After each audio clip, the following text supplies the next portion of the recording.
नमस्कार दोस्तों। आज मैं बात करूंगा फिनलैंड के बारे में। दुनिया का सबसे खुशहाल देश, दुनिया का सबसे ज़्यादा सैलरी देने वाला दो देश और दुनिया में एक ऐसा देश जहां मेडिकल, बच्चों का एजुकेशन नर्सरी से लेकर के पीएचडी तक बिल्कुल फ्री है। हाँ तो दोस्तों, मैं बात कर रहा हूँ फिनलैंड की। फिनलैंड यदि आप देखेंगे तो दुनिया का सबसे खुशहाल देशों में आता है। दोस्तों, अगले कुछ सालों तक फिनलैंड में कम से कम 50,000 नौकरियों की हर साल ज़रूरत पड़ती रहेगी। इसकी वजह यह है कि फिनलैंड में जो पॉपुलेशन है वो काफ़ी हद तक वृद्ध हो गई है। मतलब कि रिटायरमेंट की स्टेज में लोग आ गए हैं और आते जा रहे हैं। इसकी वजह से फॉरेनर वर्कर्स की डिमांड जो है बढ़ती ही चली जा रही है और इस मौके का आप लोगों को फ़ायदा उठाना चाहिए। दोस्तों, फिनलैंड के अंदर मैन्युफैक्चरिंग हब है। यदि आप मैन्युफैक्चरिंग इंडस्ट्री से हैं तो आप मैन्युफैक्चरिंग इंडस्ट्री में जा सकते हैं, उसके लिए आप अप्लाई कर सकते हैं। आईटी सेक्टर्स का जो है काफ़ी अच्छा खासा फिनलैंड में स्कोप है।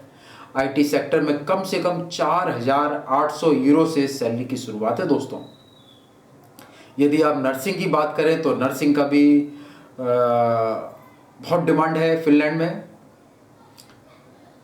मेडिकल फ्री है, लेकिन गवर्नमेंट की तरफ से सुख सुविधाएं देना उनका एक प्रथम दायित्व है। इसलिए काफ़ी हद तक वहाँ पर नर्सिंग असिस्टेंट की काफ़ी ज़रूरत पड़ती रहती है और इसकी भी काफ़ी वैकेंसीज निकलती रहती हैं।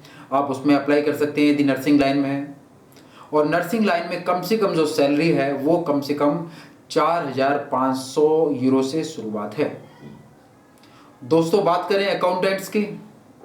यदि कोई स्टूडेंट अकाउंट्स का है तो अकाउंट्स के लिए भी काफ़ी अच्छा स्कोप जो है फिनलैंड के अंदर है और अकाउंट्स वालों की भी कम से कम सैलरी 4,500 यूरो से शुरुआत होती है, जो कि काफ़ी स्मार्ट सैलरी है। दोस्तों, फिनलैंड के बारे में आपको मैं बताना चाहता हूं कि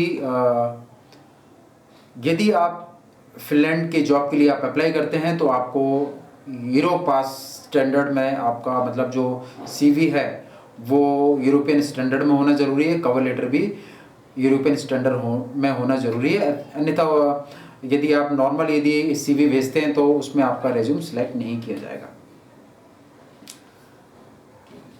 फिनलैंड जो है एक ऐसा देश है जो दुनिया में सबसे ज़्यादा सैलरी देता है। कम से कम आप ये समझ लीजिए कि 45,000 यूरो साल का कम से कम 3,800 यूरो मंथली सैलरी आपको मिलेगी ही। छोटे से छोटे जॉब में ये गवर्नमेंट की गाइडलाइंस हैं।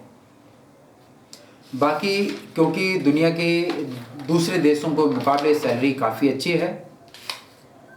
और हाँ, आप फिनलैंड में जॉब परमिट के बाद जॉब करते हुए 1-2 साल के अंदर आप पीआर के लिए भी अप्लाई कर सकते हैं और बड़े आसानी से पीआर मिल जाता है। प्रति घंटे के हिसाब से कम 9 से 13 यूरो जो है आपको मिल जाते हैं। आईटी सेक्टर का बहुत अच्छा स्कोप है। मैं फिर बता रहा हूँ कि आईटी सेक्टर, अकाउंट सेक्टर और नर्सिंग असिस्टेंट और मैन्युफैक्चरिंग इंडस्ट्री के स्किल्ड वर्कर के लिए फिनलैंड में जॉब की बहुत सारी अपॉर्चुनिटीज़ निकली हुई है। दोस्तों, यदि आप एज ए वर्कर वहाँ जाते हैं तो आपके लिए, आपके बच्चों के लिए, आपकी फैमिली के लिए एजुकेशन बिल्कुल फ्री होगा, मेडिकल बिल्कुल फ्री होगा। आज हमारे देश में हालात ये है कि हम चाहे जितना कमा लें, हमारा जो पैसा है वो मेडिकल और एजुकेशन में चला जाता है।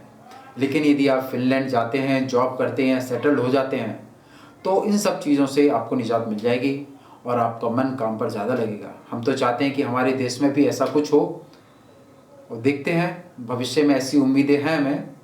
तो दोस्तों, फिनलैंड एक ऐसा देश है जहाँ यदि आप जाने की सोच रहे हैं तो एक बहुत ही बेहतर और अच्छी बात है। क्योंकि काफ़ी कुछ जॉब अपॉर्चुनिटीज़ हैं और आने वाले कुछ वर्षों तक हर साल कम से कम 50,000 वर्कर की उनकी डिमांड है। मेडिकल सेक्टर्स में, अकाउंट सेक्टर्स में और नर्सिंग स्टाफ्स के लिए और फैक्ट्री के जो स्किल्ड वर्कर्स हैं उनके लिए। तो दोस्तों आज के लिए इतना ही काफ़ी।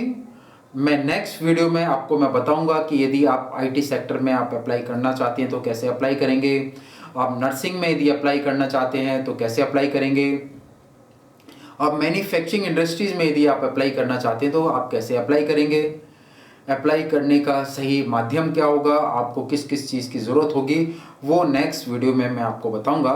तो दोस्तों अगला वीडियो देखना ना भूलें और बहुत जल्दी मैं नेक्स्ट वीडियो लेके आऊँगा। ये समझ लीजिए कि 8 या 10 तारीख तक जो है नेक्स्ट वीडियो मेरा आ जाएगा, जिसमें मैं फिनलैंड के जो जॉब्स हैं उसमें आप कैसे अप्लाई कर सकते हैं, कौन कौन से जॉब्स की करंट ओपनिंग्स निकली हुई है, आपको कैसे अप्लाई करना है, वो सब मैं आपको बताऊंगा।